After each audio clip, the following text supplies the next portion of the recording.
Hello everyone, इस video में हम लोग क्लास 12 एनसीईआरटी के चैप्टर 1 रिलेशन एंड फंक्शन के फर्स्ट एक्सरसाइज को सॉल्व करने वाले हैं। तो पिछले वीडियो तक हम लोग प्रॉब्लम नंबर 10 तक बना चुके थे। तो इस वीडियो में हम लोग क्या करेंगे, 11 से स्टार्ट करेंगे। एंड जो लोग ये वीडियो पिछली वीडियो देखने के बाद देख रहे हैं उनका तो ठीक है, बट जो अगर पिछली वीडियो को नहीं देखे हैं तो मेरा सजेशन है कि पहले आप पिछले वीडियो को देख लें, इसके बाद ये वीडियो को देखें। तो चलते हैं 11 नंबर क्वेश्चन पे। क्वेश्चन कह रहा है so that the relation R in the set A of points in a plane given by R is equal to P Q होगा सच दैट की distance of the point P from the origin is same as the distance of the point Q from the origin. तो कह रहा है कोई अगर point P है जिसका ओरिजिन से डिस्टेंस जितना मान ले आर है, पहले यहाँ पे एक्स वाई ड्रॉ कर लेते हैं, ये एक्स कोऑर्डिनेट मान लेते हैं और ये है वाई कोऑर्डिनेट। सपोज कि ये पॉइंट पी है एंड इसका डिस्टेंस ओरिजिन से सपोज आर है। तो अगर एक पॉइंट क्यू है, अगर इसका भी डिस्टेंस ओरिजिन से आर है तभी कहेंगे कि ये रिलेशन में होगा, पी क्यू ये रिलेशन में होगा, अदरवाइज वो रिलेशन में नहीं होगा। ठीक है, तो आगे क्या कह रहा है, कह रहा है कि इज एन इक्विवेलेंस रिलेशन। तुम लोग को इसको शो करना है कि जो ये रिलेशन दिया हुआ है पॉइंट्स का वो इक्विवेलेंस रिलेशन है। कह रहा further so that the set of all points related to a point P, अगर ये ओरिजिन पे नहीं है, is the circle passing through P with origin as centre. कि जो यहाँ पे आगे जो ये कहा जा रहा है कि जो सेट बनेगा सारे पॉइंट का कलेक्शन है ना, अगर P ओरिजिन पे नहीं है तो जो P से पास करता हुआ वो जो ग्राफ बनेगा वो होगा सर्कल का। ठीक है, जिसका सेंटर क्या होगा, ओरिजिन। तो शो करते हैं, यहां पे तुम लोग को रिलेशन दिया हुआ है, वो कह रहा है क्या है कि P Q होगा सच दैट कि डिस्टेंस, सपोज इसको डिस्टेंस लिखने से अच्छा लिख देते हैं OP, है ना, कि यहां से क्या हो जाए OP is equal to OQ। ठीक है, अब फर्स्ट इक्विवेलेंस रिलेशन शो करना है तो उसके लिए क्या शो करना होगा, पहला रिफ्लेक्सिव होना चाहिए, फिर सिमेट्रिक होना चाहिए एंड फिर ट्रांजिटिव होना चाहिए।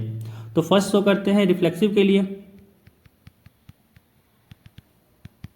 है ना। रिफ्लेक्सिव कैसे शो करेंगे, रिफ्लेक्सिव शो करने के लिए क्या करना होगा कि जो P पॉइंट है उसका डिस्टेंस ओरिजिन से, है ना, यहाँ पे अगर P और P बिलोंग करेगा सेट में, सच दैट क्या होना चाहिए कि OP इक्वल टू OP, यानी ओरिजिन से डिस्टेंस पॉइंट P का ये बराबर होना चाहिए ओरिजिन से डिस्टेंस पॉइंट P का। तो ऑब्वियस होता है, कोई पॉइंट यहाँ पे है तो ओरिजिन से डिस्टेंस जितना होगा तो P का भी तो वही ना ओरिजिन से डिस्टेंस होगा। तो यहाँ से क्या कहेंगे, R इज रिफ्लेक्सिव। आगे शो करेंगे सिमेट्रिक। सिमेट्रिक में क्या है कि मान लेंगे कि जो PQ पॉइंट है वो बिलोंग कर रहा है R में। अब हमको यहाँ पे दिखाना पड़ेगा कि QP भी क्या बिलोंग करे, R में। तो यहाँ से इंप्लाई क्या करेगा कि जो OP का डिस्टेंस है वो बराबर है OQ के, है ना। तो यहाँ से इसको ये भी लिख सकते हैं कि OQ is equal to OP। और यहाँ से क्या बिलोंग कर गया कि जो Q कॉमा P है, मतलब QP जो पॉइंट होगा वो भी बिलोंग करेगा R में, क्योंकि OP इक्वल टू OQ है। इट मीन्स ये ना कि जो ओरिजिन से डिस्टेंस है P का वो बराबर है ओरिजिन से डिस्टेंस जो पॉइंट है Q का। तो अगर हम लोग लिखें कि OQ इक्वल टू OP तो वही ना, फर्क नहीं पड़ेगा, डिस्टेंस तो ऑब्वियस है, सेम ही है। इसको OP इक्वल टू OP भी लिख सकते हैं। तो यहाँ से बिलोंग कर गया कि जो QP होगा वो भी बिलोंग करेगा R में। तो यहाँ से कह सकते हैं कि R is symmetric. Next show करना होगा ट्रांजिटिव। ट्रांजिटिव क्या कहता है कि PQ अगर है एंड QR अगर है रिलेशन में तो PR भी रिलेशन में होना चाहिए। तो मान लेते हैं ना कि PQ रिलेशन में है एंड QR भी, R लेने से अच्छा है QS ले लें क्योंकि R तो ऑलरेडी हम लोग यूज कर रहे हैं। तो QS भी रिलेशन में है। ठीक है, तो अगर PQ रिलेशन में है तो क्या इंप्लाई करेगा यहाँ से कि OP is equal to OQ। यहाँ पे O क्या है, ओरिजिन है। यहाँ पे अगर लिखना चाहें तो लिख देते हैं वेयर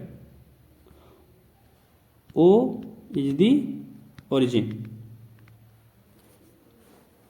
यहाँ से OP इक्वल टू OQ हो जाएगा, एंड यहाँ से क्या हो जाएगा OQ इक्वल टू OS। अब इन दोनों से क्या रिलेशन यहाँ से आ गया कि OP is equal to OS, है ना। तो यहाँ से क्या बिलोंग कर गया, PS भी बिलोंग कर गया रिलेशन में। एंड जब PS रिलेशन में बिलोंग कर गया, यहाँ से कह सकते हैं कि R क्या हो गया, R इज ट्रांजिटिव। तो देयरफॉर क्या हो जाएगा, यहाँ से कह सकते हैं कि R is, therefore R is equivalence relation. ठीक है, R यहाँ से शो हो गया इक्विवेलेंस रिलेशन। अब आगे कह रहा है कि हम लोग को यहाँ पे क्या करना है, शो करना है कि जो इसका ग्राफ अगर ड्रॉ करें वो सारे पॉइंट्स का जो पॉइंट्स मिला हम लोग को कि जो जिसका डिस्टेंस P से ओरिजिन से सेम है जितना P का डिस्टेंस है, उसका अगर कलेक्शन लें तो क्या बनेगा, ये सर्कल बनेगा अगर P ओरिजिन नहीं है तो। यहाँ पे अगर देखें तो यहाँ पे जो R डिस्टेंस ओरिजिन से, अगर R डिस्टेंस पे अगर हम लोग सारे पॉइंट कलेक्शन लें तो क्या होगा, R यहाँ आया, R यहाँ आया, R कहीं यहाँ पे भी हो सकता है, R कहीं यहाँ भी हो सकता है। जब इन सारे पॉइंट्स को हम लोग मिलाएंगे ना तो एक R रेडियस वाला सर्कल बनेगा, एंड जिसका सेंटर क्या होगा, ओरिजिन होगा। ठीक है ना।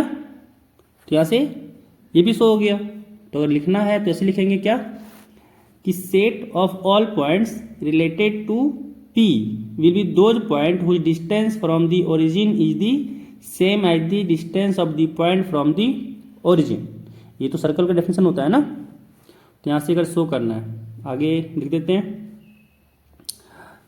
कि मान लें एक पॉइंट इन जनरल मान लेते हैं R है ना, और R का जो पॉइंट है तो यहाँ से OP इक्वल टू OR है ना। तो ये सारा पॉइंट हो जाएगा S, R ना मान के S मान लेते हैं फिलहाल के लिए, क्योंकि R तो ऑलरेडी रिलेशन में यूज कर रहे हैं। तो OP इक्वल टू OS है ना। तो S इन जनरल पॉइंट है तो S तो कहीं भी हो सकता है, यहाँ भी अगर S चाहे ले सकते हैं, S यहाँ भी ले सकते हैं, S यहाँ भी ले सकते हैं, S यहाँ भी ले सकते हैं। तो यहाँ पे कलेक्शन क्या मिला हम लोग को, कलेक्शन मिला हम लोग को यहाँ पे अगर OP इक्वल टू मान लेते हैं R है तो यहाँ से क्या आ गया, OS भी आ गया R। तो सारा पॉइंट कलेक्शन क्या हो जाएगा, बनाएगा सेंटर, सॉरी बनाएगा सर्कल। अब नेक्स्ट क्वेश्चन 12 नंबर कह रहा है कि so that the relation R defined in the set A of all triangles as R, है ना। और इस रिलेशन को डिफाइन कैसे किया गया कि ये T1 T2 होगा सच दैट कि T1 is similar to T2, कि अगर T1 T2 से सिमिलर है तो वो रिलेशन में होगा, अदरवाइज T1 T2 नहीं होगा। कह रहा है शो करना है इसको कि इज एंड इक्विवेलेंस रिलेशन। अब कह रहा है आगे consider 3 right angle triangles T1 with sides 3, 4, 5, T2 with sides 4, 12, 13 and T3 with sides 6, 8, 10। कह रहा है which triangles among T1, T2 and T3 are related, कि कौन सा अब एक दूसरे से रिलेट कर रहा है ना, मतलब कौन सा इस रिलेशन को सेटिस्फाई कर रहा है। तो पहले शो करते हैं इक्विवेलेंस रिलेशन। तो यहाँ पे हम लोग को जो R दिया हुआ है रिलेशन वो कैसा दिया हुआ है कि T1 T2 होगा सच दैट कि T1 is similar to T2। अब पहले यहाँ पे दिखाना पड़ेगा हम लोग को क्या, इक्विवेलेंस रिलेशन दिखाने के लिए 3 चीज दिखाना होता है, रिफ्लेक्सिव, सिमेट्रिक एंड ट्रांजिटिव। तो पहला हम लोग यहाँ पे दिखाते हैं रिफ्लेक्सिव।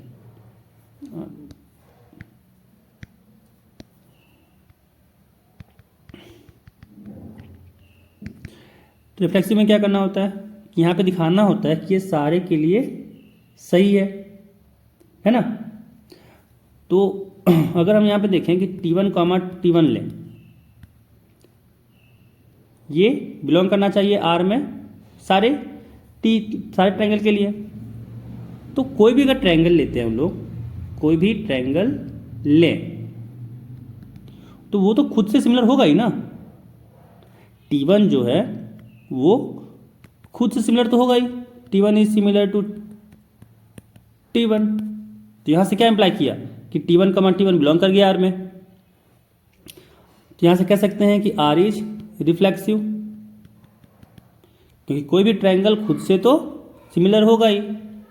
दूसरा सिमेट्रिक चेक करते हैं। सिमेट्रिक में मान लेते हैं कि लेट T1 T2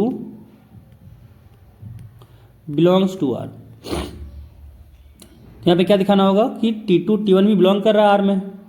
तो अगर T1 T2 बिलोंग कर रहा है R में, इसका मतलब क्या हुआ कि T1 is similar to T2। यानी अगर T1 सिमिलर है T2 के, तो यहाँ से ये भी तो इम्प्लाई कर गया ना कि T2 is similar to T1, similar to T1। और यहाँ से क्या इम्प्लाई कर गया, यहाँ से इम्प्लाई कर गया कि T2 कॉमा T1 ये भी रिलेशन में होगा। एंड यहाँ से क्या आ गया, देयरफॉर R इज सिमेट्रिक, कि R क्या होगा, सिमेट्रिक भी होगा। नेक्स्ट ट्रांजिटिव चेक करते हैं। ट्रांजिटिव के लिए क्या करते हैं कि T1 T2 अगर बिलोंग कर रहा है R में एंड T2 T3 अगर बिलोंग कर रहा है R में, तो T1 T3 भी बिलोंग करना चाहिए R में। तो यहाँ पे मान लेंगे कि let T1 T2 belongs to R and T2 T3 is also belongs to R। तो अगर T1 T2 बिलोंग कर रहा है, इट मीन्स क्या होगा, T1 is similar to T2 and अगर T2 T3 बिलोंग कर रहा है R में, तो T2 भी सिमिलर होगा T3 के, सिमिलर टू T3। अब T1 सिमिलर है T2 के, T2 सिमिलर है T3 के, तो यहां से क्या इंप्लाई कर गया, T1 is similar to T3, है ना। कि मानो कोई ट्रायंगल है, ये इसके सिमिलर में ये है और इसके सिमिलर में ये है, तो अब ये से यहाँ से कि ये दोनों आपस में सिमिलर होगा। तो यहाँ से प्रूफ हो गया कि T1 T3 के सिमिलर होगा। और यहाँ से क्या इंप्लाई कर गया कि T1 T3 ये भी बिलोंग करेगा R में। देयरफॉर यहाँ से क्या हो गया, R is transitive.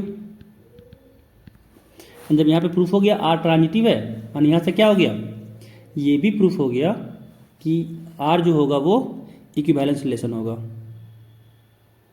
Hence R is equivalence relation. तो यहाँ से प्रूफ हो गया। अब आगे हमको क्या चेक करना है, हम लोग को कंडीशन दिया हुआ है यहाँ पे, सॉरी 3 ट्रायंगल दिया हुआ है T1 T2 एंड T3, और इसका साइड दिया हुआ है। एक का साइड है 3 4 एंड 5, एक का साइड है 5 12 एंड 13, एंड एक का साइड है 6 8 10। कह रहा है कौन सा एक दूसरे से रिलेटेड है। ठीक है, तो तीनों ट्रायंगल को यहाँ पे ड्रॉ कर लेते हैं। तो यहाँ पे सपोज एक राइट एंगल ट्रायंगल ऐसे है, एक राइट एंगल ट्रायंगल ऐसे है। सेकेंड, ये क्यों नहीं बना, दूसरे कलर का लेते हैं। एक राइट एंगल ट्रायंगल सपोज ऐसे है एंड एक राइट एंगल ट्रायंगल ऐसे है। तीनों का साइड जो दिया हुआ है वो लिख लेते हैं।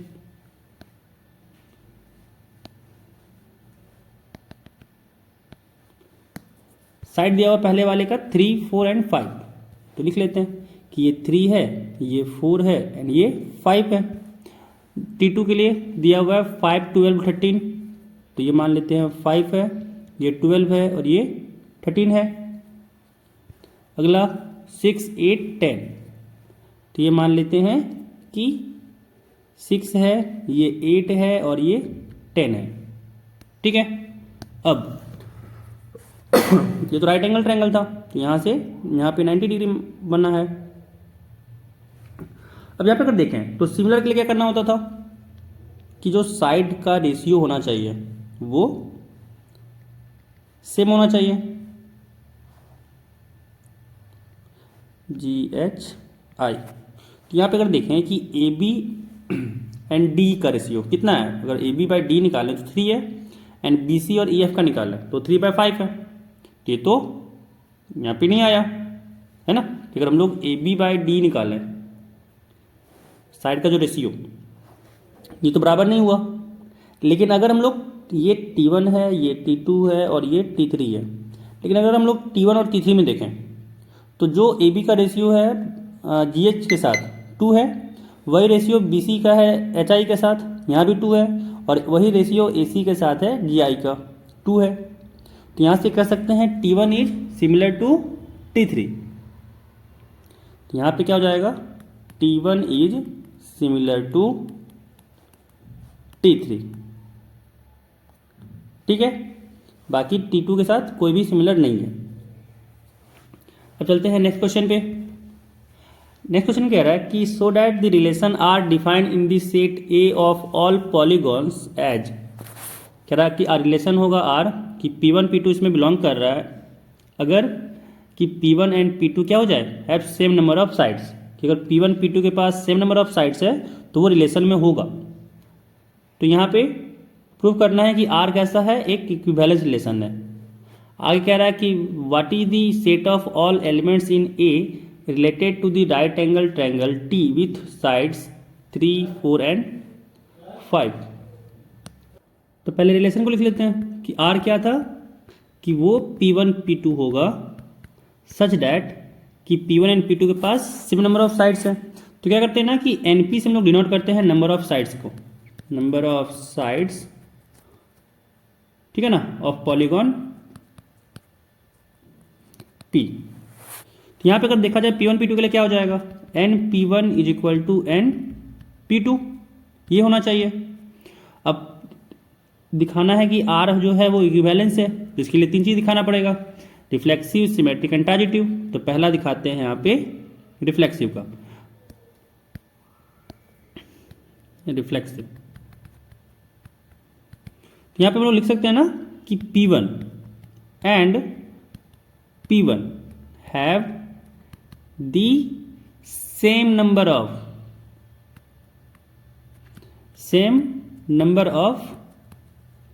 साइड्स, क्योंकि जो नंबर P1 के पास जितना नंबर ऑफ साइड्स होगा, अब फिर तुम्हारा जो फिगर है वो तो सेम ही है ना, पॉलीगॉन जो भी है वो सेम है, तो तुम दोनों का तो जो नंबर ऑफ साइड्स है वो बराबर ही होगा, क्योंकि एक ही पॉलीगॉन का बात ही हो रहा है। यहाँ से क्या आ जाएगा, यहाँ से आ गया कि P1 belongs to R for all P, कह सकते हैं कि कोई सेट था ना, हाँ A बिलोंग्स टू A, कि सारे A के एलिमेंट्स के लिए P1 कहाँ हो रहा है, बिलोंग कर रहा है R पे। ठीक है,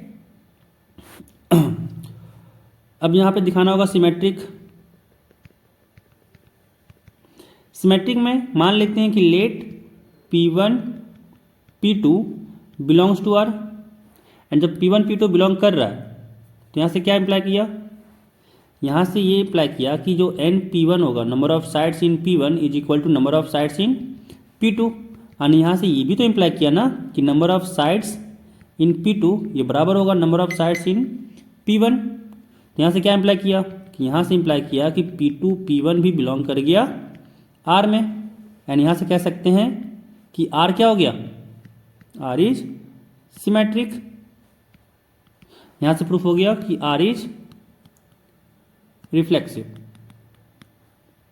एंड यहाँ से प्रूफ हो गया R इज सिमेट्रिक। अब दिखाना है ट्रांजिटिव, तो यहाँ पे दिखाते हैं ट्रांजिटिव। तो मान लेते हैं कि let P1 P2 belongs to R and P2 P3 belongs to R। तो यहाँ से क्या दिखाना होगा कि P1 P3 भी R में बिलोंग कर रहा है।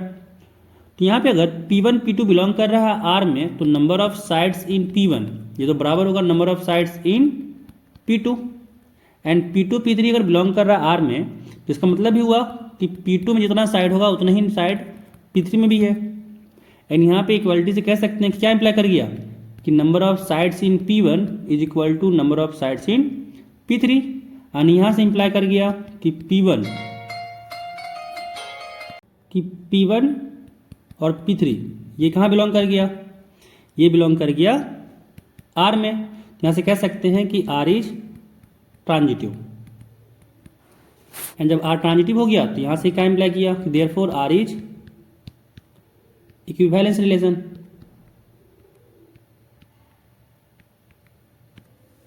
अब नेक्स्ट क्वेश्चन 14 नंबर।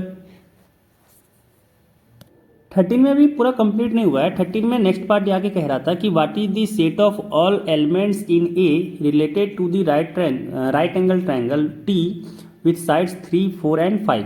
कि एक ट्रायंगल राइट एंगल ट्रायंगल यहाँ पे दिया हुआ है, ठीक है, जिसका साइड है 3,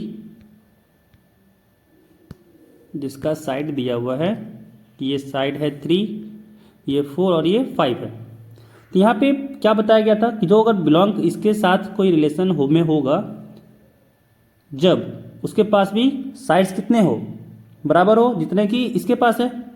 तो यहाँ पे क्या बिलोंग कर जाएगा इसके साथ में कि ऑल जो ट्रायंगल होगा वो सारा इससे रिलेटेड होगा, सारे ट्रायंगल। यहाँ पे क्या लिख देंगे कि set of all triangles are related to this right angle triangle।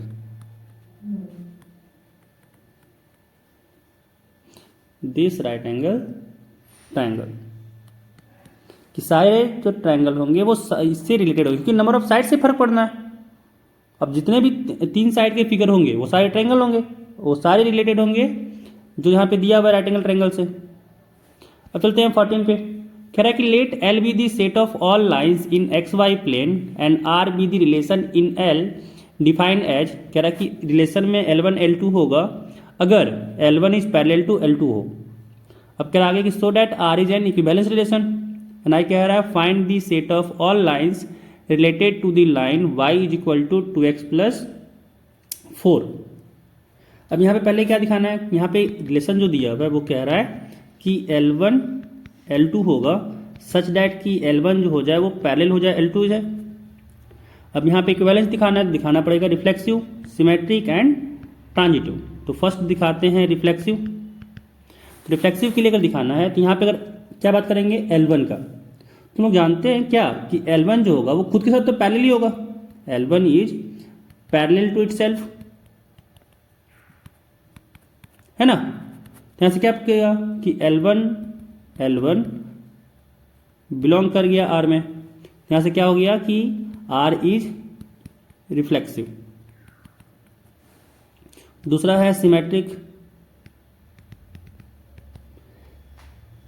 Symmetric दिखाने के लिए क्या करेंगे कि मान लेंगे late L1 L2 belongs to R यानी L1 is parallel to L2।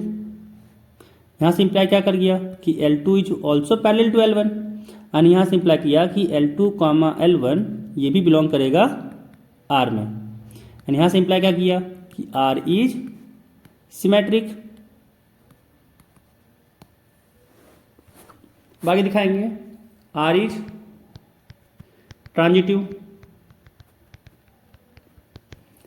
तो R को ट्रांजिटिव कैसे दिखाएंगे, मान लेंगे कि let L1 L2 belongs to R and L2 L3 is also belongs to R।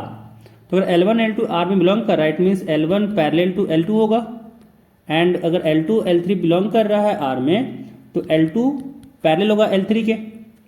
And जब L1 पैरेलल है L2 के, L2 पैरेलल है L3 के, तो यहाँ से इम्प्लाई क्या किया कि L1 पैरेलल होगा L3 के, ठीक है। तो यहाँ से क्या इम्प्लाई किया कि L1 L3 ये बिलोंग कर गया R में। तो यहाँ से क्या हो गया कि R इज ट्रांजिटिव। यहाँ से प्रूफ हो गया कि R क्या होगा, ट्रांजिटिव होगा। तो यहाँ से रिफ्लेक्सिव भी हो गया, सिमेट्रिक भी हो गया, इसलिए कहेंगे R इज इक्विवेलेंस रिलेशन।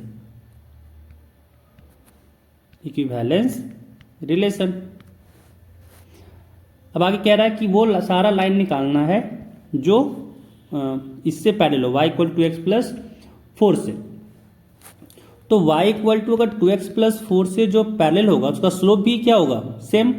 जितना इसका स्लोप है उतना ही स्लोप होगा जो इससे पैरेलल लाइन होगा। यानी यहाँ पे पैरेलल लाइन क्या बनेगा 2x plus y equal to 2x plus intercept कुछ भी चेंज हो सकता है, तो मान लेते हैं कि इंटरसेप्ट k है। तो यहाँ से इक्वेशन क्या बन जाएगा कि y is equal to 2x plus k, जहाँ पे k क्या हो, कोई भी रियल नंबर। तो यहाँ से 14 नंबर कंप्लीट हुआ। नेक्स्ट क्वेश्चन 15 नंबर है, कह रहा है let R be the relation in the set 1 2 3 4 and जो रिलेशन वो दिया हुआ है कि 1 रिलेटेड टू 2 है, 2 रिलेटेड टू 2 है, 1 से रिलेटेड है एंड इतना सारा दिया हुआ एलिमेंट इसका। कह रहा है चूज दी करेक्ट आंसर। तो क्या आर रिफ्लेक्सिव है, चेक करते हैं। तो अगर 1 2 3 4 है तो इसमें बिलोंग करना चाहिए 1 1, तो 1 1 है, हाँ है। 2 2 बिलोंग करना चाहिए, 2 2 है तो है। 3 3 बिलोंग करना चाहिए, वो भी है। एंड 4 4 बिलोंग करना चाहिए, तो ये भी है। यानी आर तो रिफ्लेक्सिव है, यहाँ पे कह सकते हैं कि आर तो रिफ्लेक्सिव है। अब चेक करते हैं सिमेट्रिक के लिए। तो यहाँ पे 1 2 है, तो 1 2 के लिए 2 1 होना चाहिए। तो क्या 2 1 है, तो 2 1 यहाँ पे नहीं है, तो रिफ्लेक्सिव हुआ बट सिमेट्रिक नहीं हुआ। अब आगे चेक करते हैं ट्रांजिटिव। तो यहाँ पे अगर देखें तो यहाँ पे 1 2 है एंड 2 2 है, तो 1 2 भी तो है ना।